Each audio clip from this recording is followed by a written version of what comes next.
സുഹൃത്തുക്കളെ, ഈ സംഭവം നടക്കുന്നത് ഒറ്റപ്പാലത്ത് ഒരു മലയാളം വിദ്യാലയത്തിലാണ്. അവിടേക്ക് ഒരു പുതിയ അധ്യാപകൻ, സാമൂഹ്യപാഠം അധ്യാപകൻ വന്നു.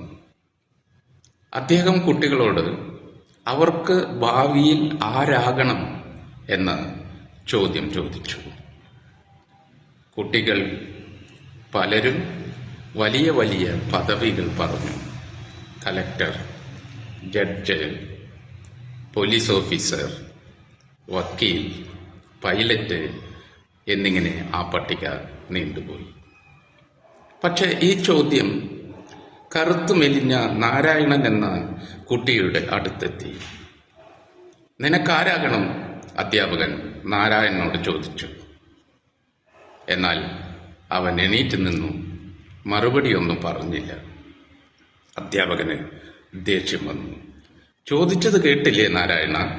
നിനക്കാരാകണം? കുട്ടിയൊന്നും മിണ്ടാതെ തലകുനിച്ചു നിന്നു.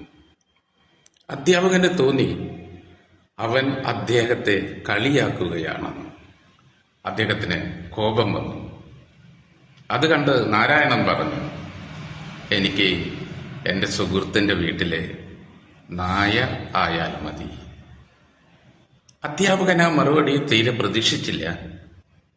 നായയ്ക്ക് നല്ല കോൺക്രീറ്റ് വീടുണ്ട്, 3 നേരം ഇഷ്ടം പോലെ ഇറച്ചിക്കറിയും ഭക്ഷണവുമുണ്ട്. നായയെ പരിചരിക്കാൻ 1-2 പരിചാരകരുണ്ട്. നാരായണനാണെങ്കിൽ ഇതൊന്നും സ്വപ്നം കാണാൻ പോലും കഴിയില്ല.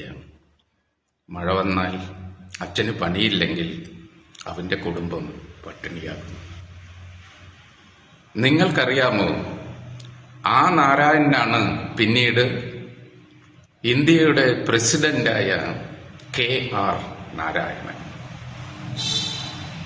നമുക്കിതിൽ നിന്ന് മനസ്സിലാക്കുന്നത് പരിശ്രമത്തിന് ഏത് പ്രതിസന്ധിയെയും പരിഹരിക്കാനാവും. നന്ദി.